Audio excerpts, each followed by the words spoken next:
Hey everyone, welcome to the second part of the tree drawing and painting video. So in this video, we will be coloring this drawing with a limited color palette. These are the colors that I'll be using: transparent yellow oxide, manganese blue hue, and anthraquinone red. Let's take a look at this color, transparent yellow oxide, PY42. This looks like some sort of yellow ochre, but it's not as muted compared to yellow ochre.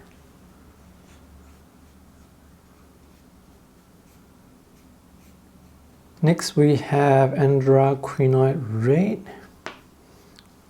This is a very intense red that looks very much like pyrocrimson. So this is very intense, pretty transparent. And the ink that I'm using, the Ultramantis document ink brown color, it's waterproof when dry. While recording this segment, I accidentally deleted the part where I swatched out the blue, so let's just jump forward. Alright, let's create the mixes. We'll start with transparent yellow oxide, and let's mix it with a little bit of anthraquinone red. And let's have more red. So it looks like we are not able to get a bright orange. Not having a bright orange here, it's actually fine because we are painting trees. There is no, at least for this particular tree that I just drew, it has no bright orange. This is anthraquinone red with a little bit of manganese blue hue. Let's add a bit more blue to it.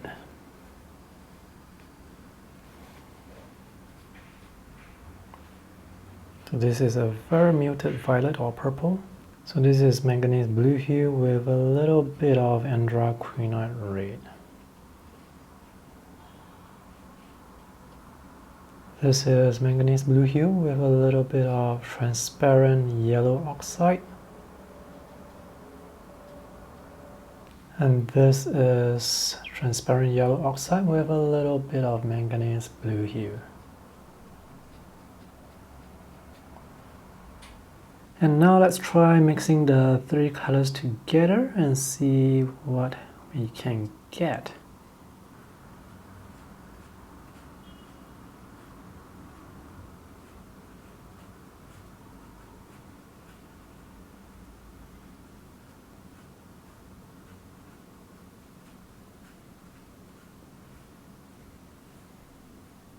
And when we have the three colors in concentration, it looks like this.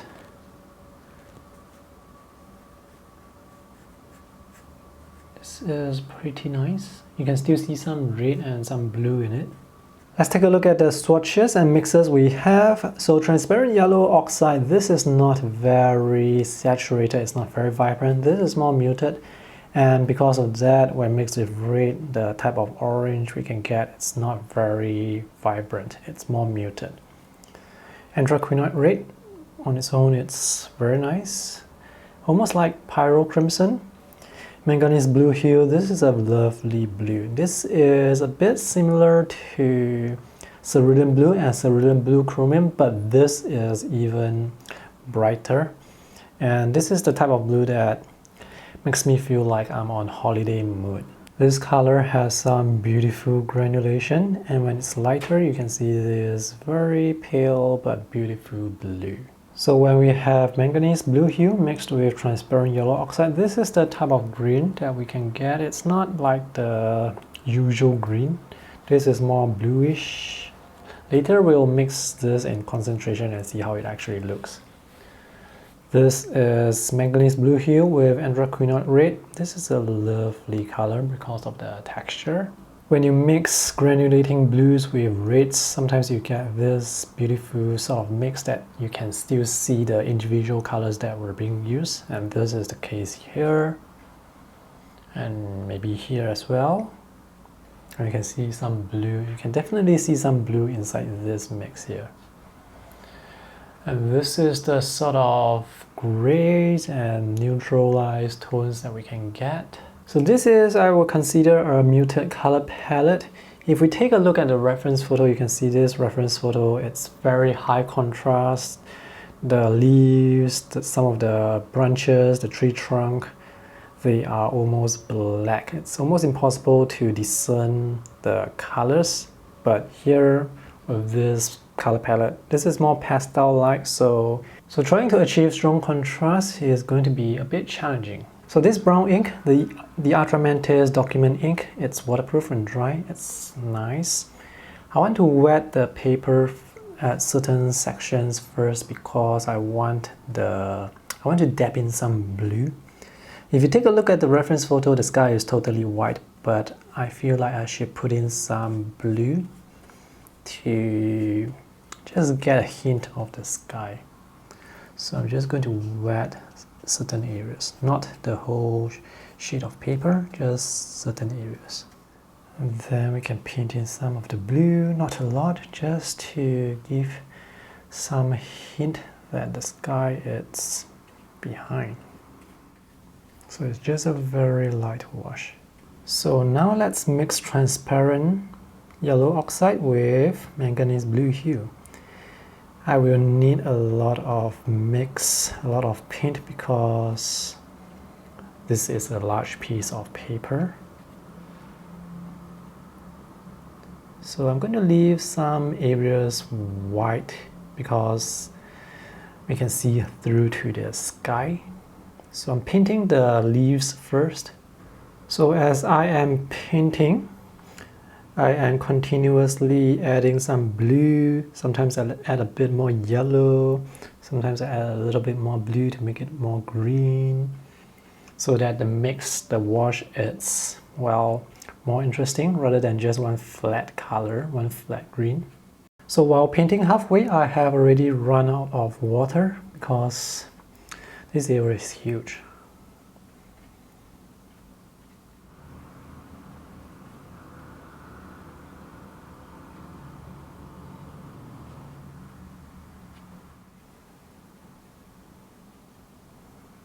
Using the sharp tip of the brush, I'm going to draw some leaves, individual leaves, just here and there, just a bit here and there, not too much.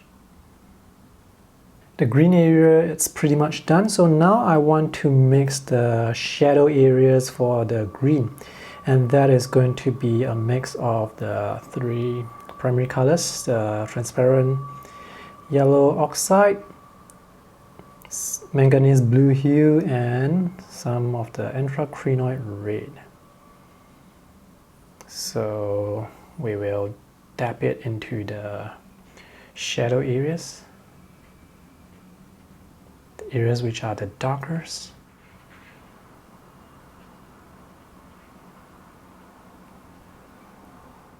Here I'm softening some of the edges with a clean brush. The last step is to paint the tree trunks, which is really dark. So there is a lot of yellow and a lot of red. So let's mix those two together first.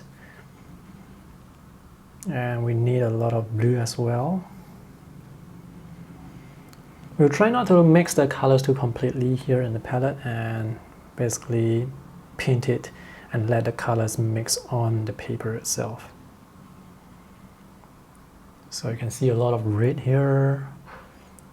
We need a lot of blue as well to get the brown. So let's try and paint this in one stroke. We need the branch to have strong contrast against the leaves and the sky.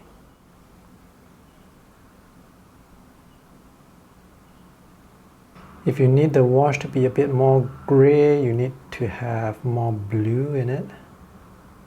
So this is a bit more red. I just add a bit more blue to it. Just to change things up slightly.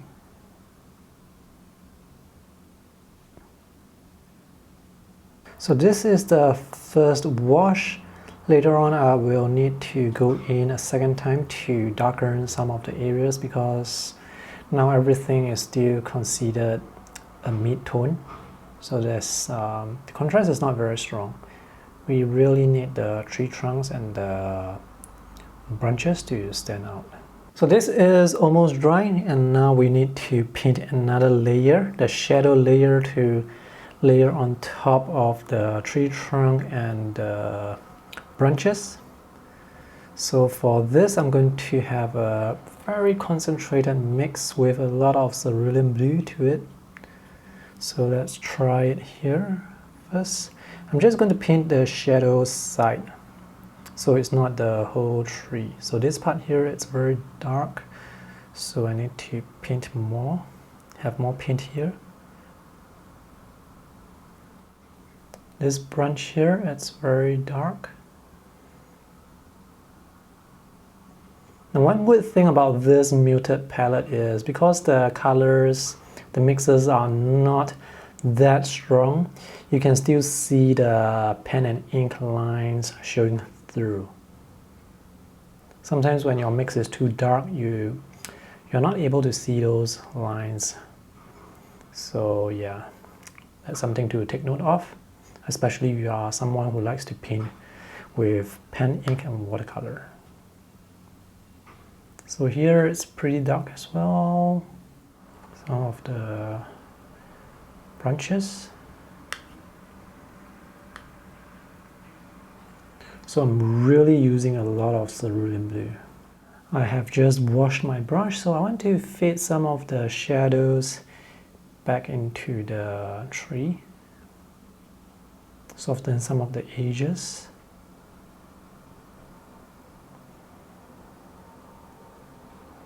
I spotted this tiny white area here that is supposed to be green. So this sketch turned out looking better than I expected, even though the limited color palette looks a bit muted, but I think it still works nicely here. So this green here, this is not the yellow, sunny, cheery type of green. This is the muted green. It looks like the leaves here, they are quite dry.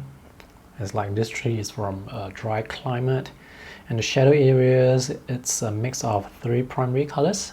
And then I overlay that mix onto the green, so it looks a bit dirtier. Almost looks like the color of the tree trunk. There are some beautiful granulation from manganese blue hue that you can see here. This is lovely. Part of this texture is more obvious because of the paper that I'm using. The paper has pretty obvious, very strong texture. So this is the tree branch mixed with the 3 colors. So now you can see the contrast between the tree trunk versus the leaves behind. If you take a look at the reference photo, you will see that the leaves behind, they are close to being black, but here we have darker tree trunk versus the mid-tone here. So this is what you can do when you're painting, but if you are taking a photograph, you would have to basically the leaves will be black. So that's the limitation of taking a photo with a camera versus painting. With painting, you have a lot more leeway. You can use your creative license. Now for this section of the tree, I do not like this line here because it's too straight. So it should have a little bit more jagged look to it. And this line here as well, this is too smooth.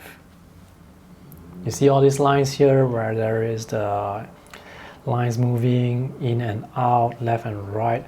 These lines here, these are very characteristic, very interesting lines versus straight and curving smooth lines. Notice this contrast here. We have the dark versus the yellow here, and see this color transition, yellow to green, yellow to blue, and then to lighter tone, and then to green. All this is more interesting compared to using just a flat wash. So this is the other section. Again, beautiful granulation from manganese blue hue. And notice the little shapes here, the leaves, the individual leaves here. I only paint them at several areas, just here and here, not too much. So we have some white of the sky showing through the leaves. When painting trees like this, when you want a little bit more texture, you can choose a granulating blue like manganese blue hue. If you were to use a color like phthalo blue, for example, then you're not going to be able to see this sort of texture. The texture that you get will be the texture that is provided by the paper. So here we have the granulating texture as well as the texture of the paper.